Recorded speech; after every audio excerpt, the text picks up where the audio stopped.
Hello, online na renewal ng ating driver's license.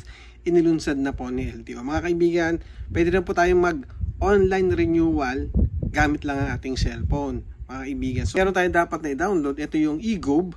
Mga kaibigan, ganito po yung eGov. Pero, paalala ko lang mga kaibigan, ito is bagong upload lang natin o kada-download lang natin itong eGov na to. Kaya minsan nag-e-error pa or minsan ay hindi pa po natin na-open ng maganda. So kailangan mo muna pumunta dito sa eGov. Tapos pag na-open mo na siya, mga kaibigan, syempre hingi ng password yung ma-open mo na siya at ganito po yung lalabasan niya. So ganito yun mga kaibigan to. Ayan. So syempre kailangan mo puntahan ito. NGAS na yan. And then pag nakita mo niya, hanapin mo lang mga kaibigan yung LTO. May mga instruction na po na binigay si LTO to. Mga kaibigan, pauna lang natin o binibigyan ko lang kayo muna ng idea.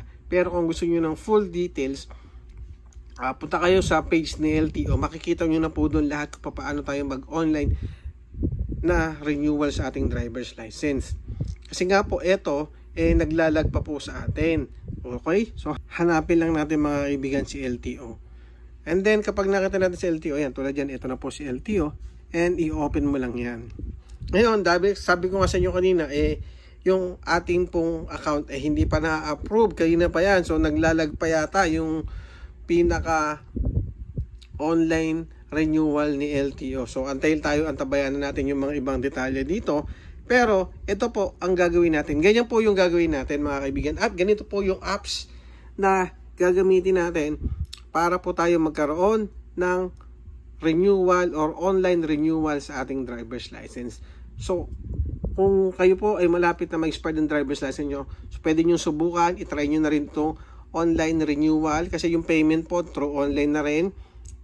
Yung kanilang medical, online na rin po. Pati po yung pagkuha ng inyong lisensya na katulad nito, pwede na pong i-deliver sa bahay ninyo or pwede nyo rin naman puntahan dun mismo sa LTO. Pero kung ako din lang naman, mas maganda ay ipa-deliver nyo na lang para wala pong problema sa LTO. Para wala pong hassle. Kasi darating na lang sa bahay mo. Okay? Mga kaibigan, yan, mag-update pa po tayo sa mga ibang detalye tungkol dito sa renewal ng LTO sa online. Okay? Yun lang, mga kaibigan. Salamat!